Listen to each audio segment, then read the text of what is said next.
a life of hell for widows in Afghanistan. They're society's ultimate outcasts, many forced to beg in the street. They are mocked as prostitutes when they try to shop, rejected when they try to rent their own home, and shunned from jobs that could provide them life's most basic necessities. It is a bad sort of loneliness. They will not have even the luxury of sit down and mourn the loss because they are so busy finding even something to eat, something to wear, and somewhere to live. After 3 decades of war, Afghanistan is one of the world's widow capitals.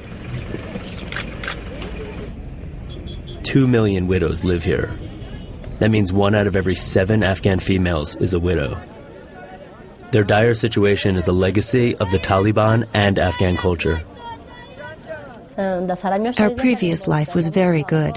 When my husband was alive, it was good.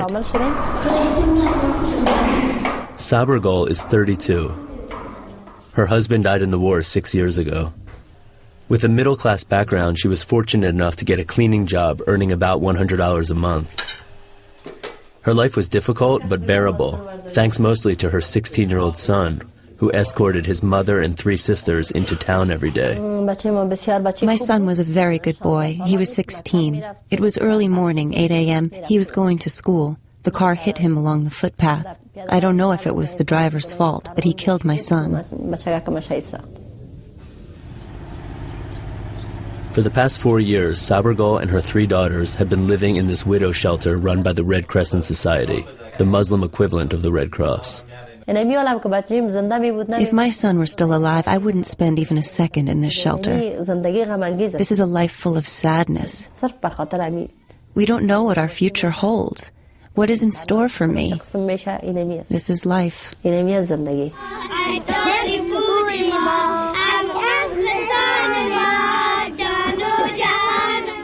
The shelter is a rare refuge from the streets. It offers modest job training so widows can move on within 2 years. But most have already been here 4 years, unable to find the independence they seek. Sometimes it seems a man is the only way out. This 60-year-old man is poor and disabled, and he's just arrived at the widow shelter seeking a wife. And this is his bride. In less than an hour, the center selected her for marriage.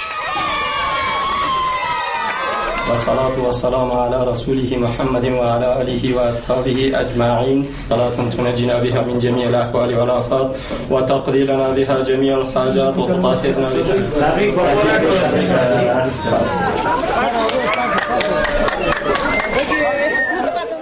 Now she has a man, and in Afghanistan, that's like winning the lottery.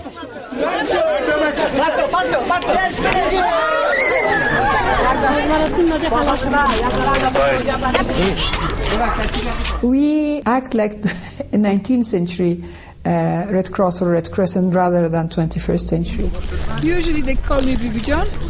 Fatima Galani is trying to solve this crisis against all odds. She's the president of the Red Crescent Society. There are times that I am absolutely frustrated, I'm tired, and there are moments of total hopelessness.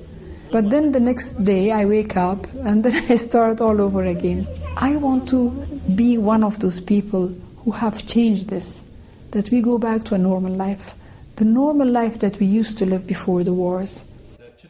Akala is 38 years old. She's the shelter's most determined widow. And she's been trying to make a life for herself ever since her husband died in the war in 2001. But it's been a struggle. For as long as I can remember, I grew up in war. I got older in this war, and perhaps I'll die in this war, and we haven't seen a single day of happiness. The war took her husband, and Afghanistan's cultural traditions took her children. They became property of her husband's family. The average Afghan woman lives until about the age of 45. But at 38, Akala is studying at a local university to become a grade school teacher. I'm not wearing this full burqa for religious customs. I just don't want people to know that I'm living in a shelter. That's what I don't want anyone to find out about. She's embarrassed to be living at the widow shelter, and she doesn't want her classmates to find out, so she wears a burqa as she walks the campus. After graduation, Akala will earn about $100 a month working as a teacher. It will be enough to move out, but it'll also bring on more problems. A woman cannot live by herself. A woman cannot rent a house by herself. If she doesn't have any money, she and her children will be ridiculed by society.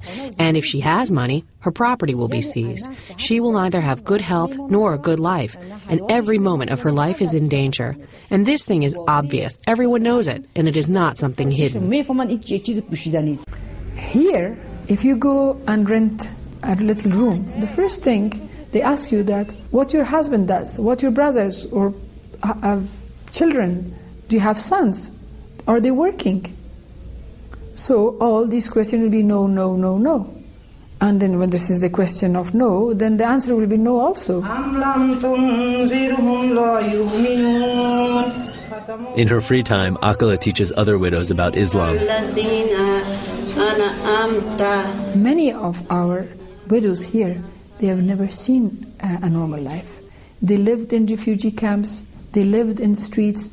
So we have to give them also to learn from Akala, or like people like Akala, that look, you could be your own lady.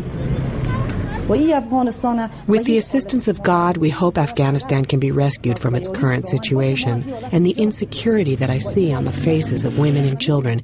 If we can get rid of it, then I'll be happy.